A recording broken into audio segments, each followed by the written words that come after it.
Help support AMTV by becoming a patron, an AMTV staff member, and following us over on Twitter.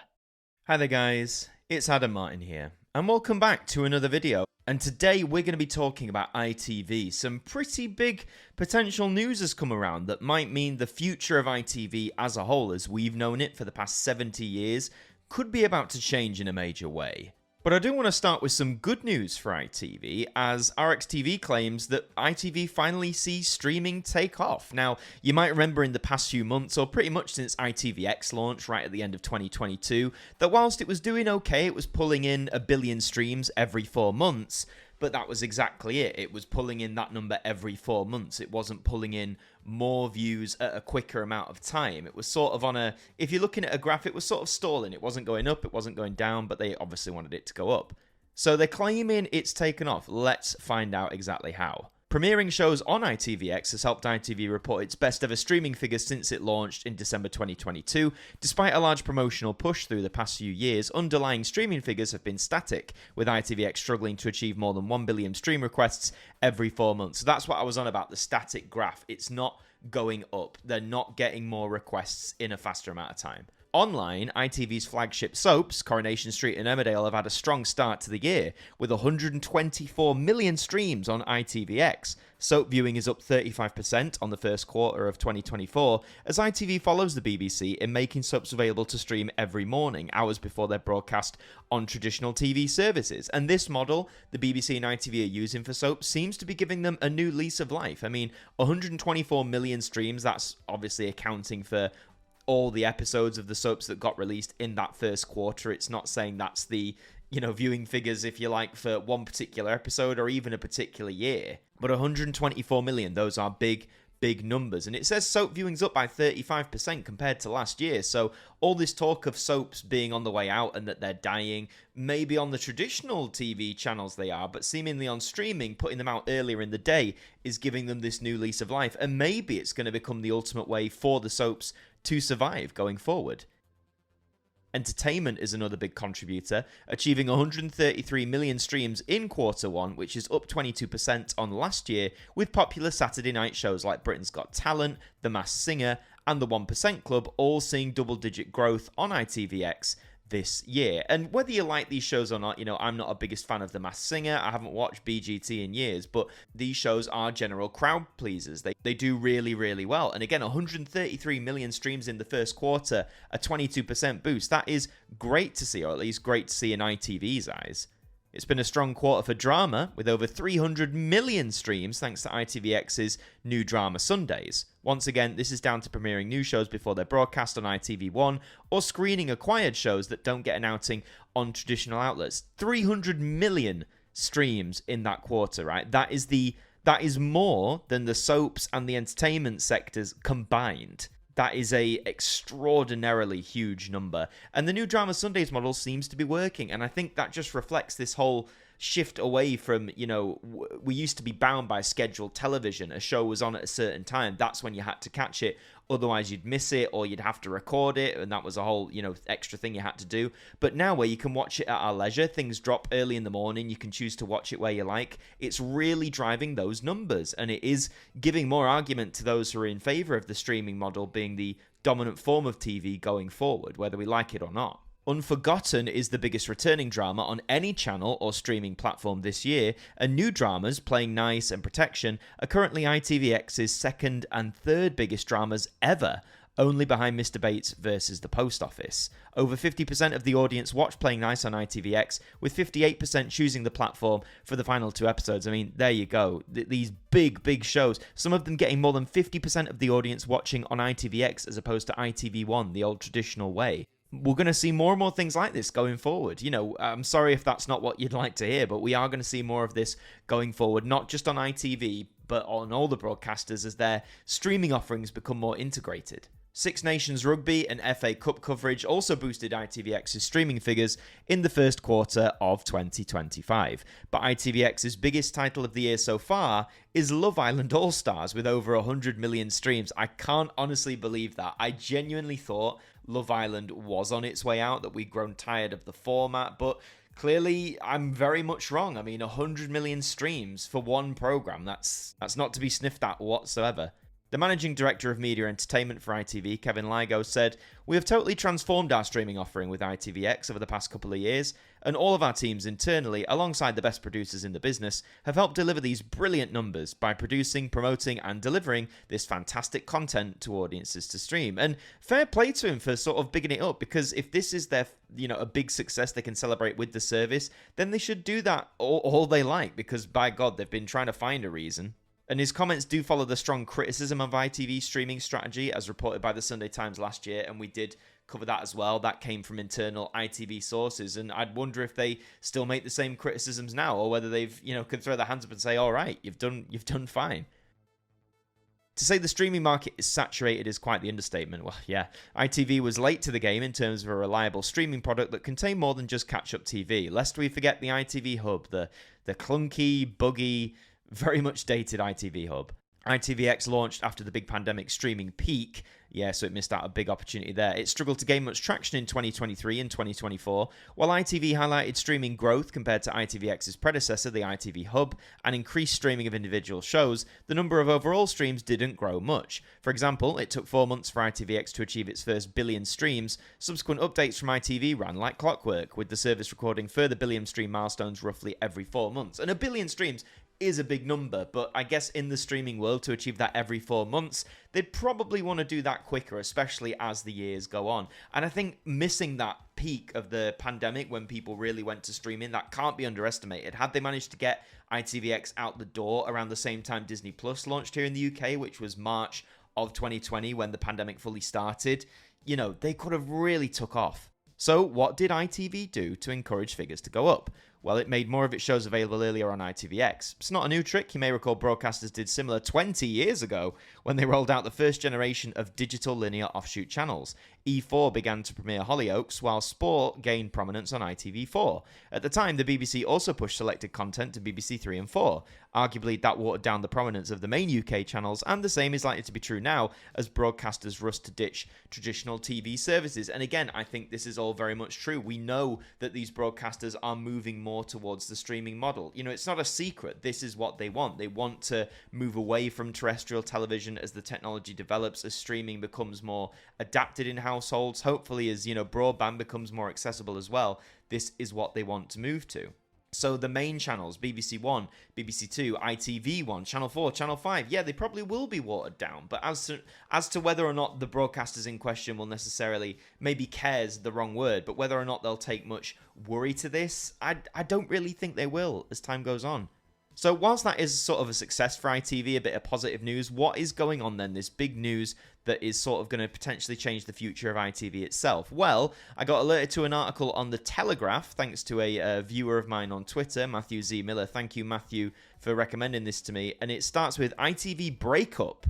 Yes, you read that right. ITV breakup talks spark alarm over local news. So let's have a read. A move towards a breakup of ITV has sparked fears over the broadcaster's local news programming would be put at risk of cuts. ITV is currently in discussions over a potential deal with All3 Media, the maker of shows including The Traitors and Race Across the World, which would create a new £3 billion British production powerhouse. That is major money. And again, those shows, The Traitors, Race Across the World, those are some of the biggest programs on the telly at the minute that are watched by millions.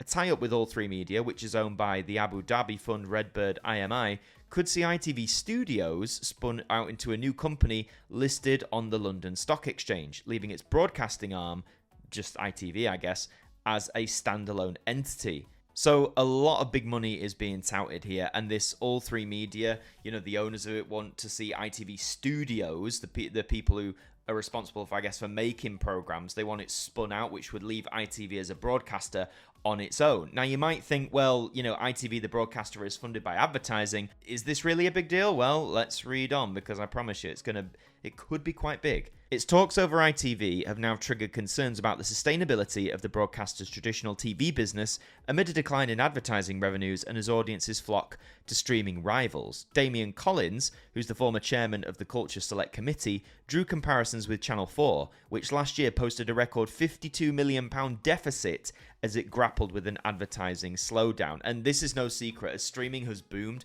advertising rates or revenue from television, which was once the only medium to get that wide advertising aside from like newspapers and in prints.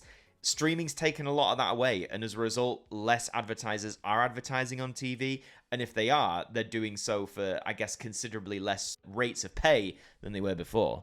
Damian Collins said, if ITV switched to a system where the core channels and the public service remit is delivered by a purely ad-funded company, then the concern would be that that will not be sustainable. In the short term, ITV have got to meet their obligations to their license. In the longer run, there's a concern as to whether companies like ITV wish to remain public broadcasters. For anyone who might be confused, from my understanding, ITV at the moment, the broadcaster angle, and the ITV Studios, the production company, they're all under that one umbrella. So the revenue that ITV Studios makes and has been making quite a lot of with its successful programs can be funneled to help fund everything else, like the broadcast angle as well. Ad revenue from advertising on TV does help, but again, if ITV Studios gets split off, if it becomes its own thing, then ITV, the broadcaster, will be solely left with advertising revenue, which may not be sustainable, as this article proclaims. John Whittingdale, the former media minister, said, I still believe that it's very difficult to sustain a purely advertising-funded channel with public service broadcasting obligations as the world changes. ITV has been very successful at developing their production arm, which has generated a large chunk of their revenues. But if they get rid of it, then they're sort of back to square one. And I think he does have a point to this. I mean, being a public service broadcaster, you do have certain obligations, which we'll get into right now. It requires them to deliver a variety of UK-made programming in the public interest, including its national and local news output. In exchange, it receives access to Spectrum and holds the Channel 3 slot, guaranteeing it prominence on TV programme guides. And the broadcaster had renewed its licence last year, meaning it's committed to these obligations until the end of 2034 at least. That's another 9 years. But I guess having to provide certain programming, or this variety, including like local news and stuff, if that's not going to get necessarily a big audience, of course, local news is mainly for those people in that area. It's not going to generate a lot of viewership. Advertisers are going to be less inclined to spend their money advertising there when they could spend it elsewhere, including on the streamers. However, industry observers fear ITV may choose not to retain its public service broadcasting status beyond this date as the benefits of a prominent channel slot wane in the streaming world, and any such move would spell uncertainty for ITV's regional news programming, which is thought to cost the broadcaster in the region of £100 million per year. Goodness me. That is certainly a lot of money, and if ITV does go to just being purely funded by advertisements, then local news, sadly, like a lot of things we've seen in the broadcasting world, that may very well be one of the first things to face the chop.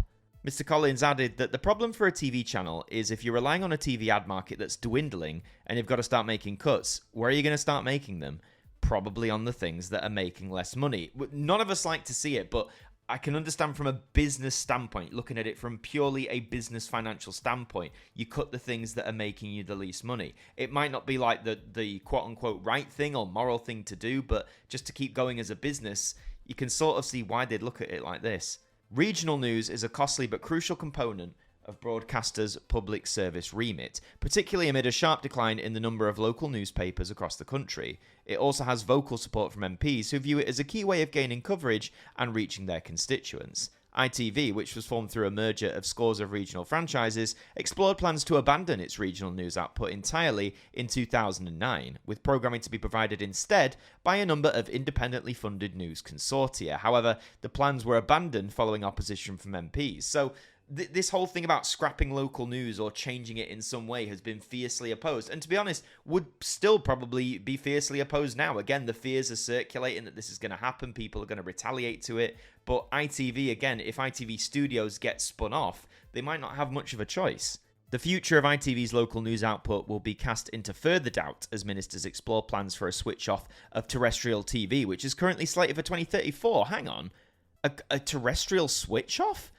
I don't remember this being sort of slated for 2034. Isn't that just when licenses are up for renewal? Correct me if I'm wrong. You can link me to any articles or whatever, but I just don't remember reading anything that 2034 date was the determined, like, final set in stone or planned switch off for terrestrial TV. I literally thought it was just when the current licenses run out. But if so, only potentially 9 more years of terrestrial? Damn.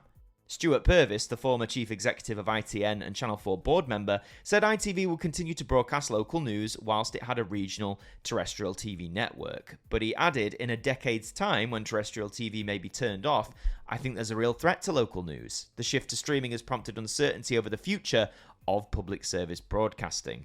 New laws introduced last year will require apps and programmes from channels such as the BBC, ITV and Channel 4 to be shown prominently on smart TVs and streaming sticks. I guess they've sort of been offered that so they don't lose their prominence in the streaming angle, that they'll be front and centre as they have been on the TV guides. But again, as it quite rightly points out, this shift to streaming, public service broadcasting as we've known it now for decades is really going to be under threat, or at least is going to change in a way that maybe we haven't seen before. Will it still be able to exist in the same way it has done? Potentially not, but then are we going to sort of tear up the rule book and rewrite what it means to be a public service broadcaster?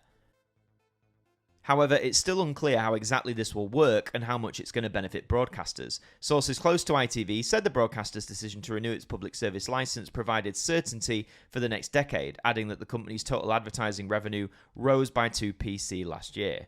ITV has invested heavily in its production business, which is behind hits including Mr. Bates vs. the Post Office, which was a huge hit, and Love Island. The division, which reported record profits last year, now accounts for roughly half of the group's revenues.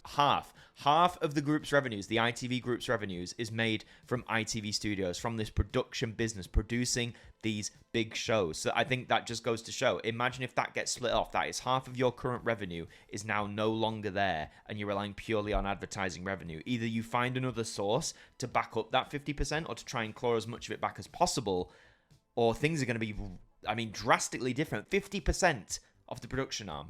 Chief Executive Dame Carolyn McCall has been exploring a potential sale or spin-off of the studio business amid concerns that the company is undervalued.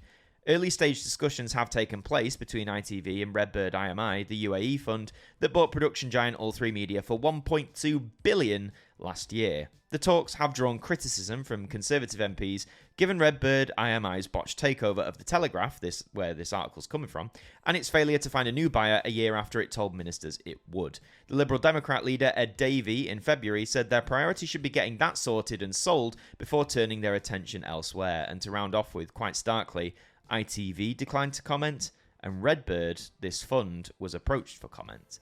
The people that ITV Studios are in talks with, Redbird IMI, this fund, apparently they wanted to take over The Telegraph. It was botched. They're trying to find a new buyer, and in theory, I guess they're still sorting that out.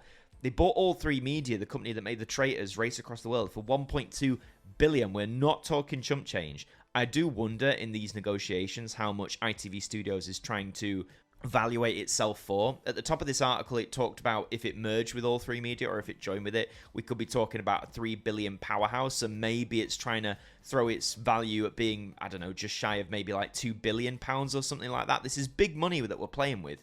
But even if ITV Studios does get split off, I know this article is mainly focusing on like local news being cut, which is extremely important, but I think we can't underestimate and we can't skim over the fact that if this happens, if ITV Studios goes it alone, then ITV as a broadcaster it probably will it change. It is going to change fundamentally. Operations are going to be scaled back. Again, the local news, the way the broadcasters run, its focus on... I think if ITV Studios does go it alone, right, then come 2034, when that current license runs out, then I think there's no chance in hell they're going to renew it. Certainly not from a terrestrial fund. Now, granted, in 9 years' time, we may be in a landscape where it just makes sense across the board. Maybe we've reached a point where terrestrial TV is just not needed anymore, and it just makes sense as a natural evolution. But given how slow things have been developing over the past 5-10 years, should we get to 2034 and say not everything's ready, or there's still a large amount of audiences who wouldn't be ready to make this change, I just think ITV is going to throw their hands up and say, look, we are a public service broadcaster, but why would we still want to be that if we're not making enough money? Because let's face it, traditional advertising on television is only going to keep going down. We're not making enough money.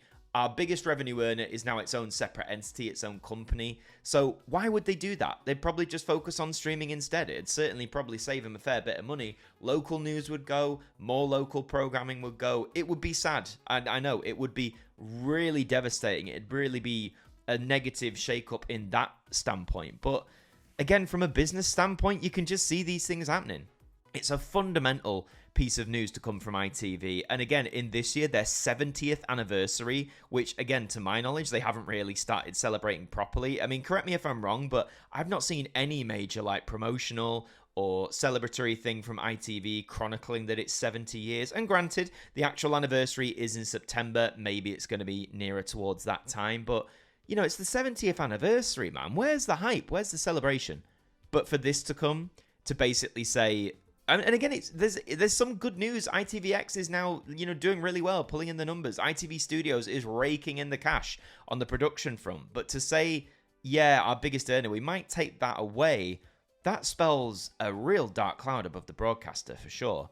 But that is all for this video. Thank you very much for watching. If you enjoyed it, leave a like. It does help us out. And let me know your thoughts in the comments. What do you think about this news for ITV? Do you think ITV Studios should be split off and go at its own thing? Or do you think it needs to stay with the rest of ITV? Let me know all of your thoughts like that in the comments down below. Subscribe to the channel as well if you're brand new. It really does help us out and we'd love to have you aboard. And in the meantime, I've been Adam Martyn from AMTV. Thank you for joining me. And I'll see you next time. Thank you to our patrons for helping to support the show, and a special thank you to Macra, Sean Knock, Dord Khan, Liam Domain, AJ Mac 200017, Deck, Jen, Traffy, Evan Hart 42 Radio, Tim Ripley, Mr. Eurovision 1986, Marnanel Thurman, 40-something Manchild, Jerry Ralph, John McLeod, James Wallace, Ben, Stephen Oliver, Tegan, Shadowfiend 180X, Swan Ronson, Adam Gamer, Fonzie Daz, Seraphic Euphoria, Real Random, Matthew Elliff, Pigeon's House, and Shah H are AMTV staff members.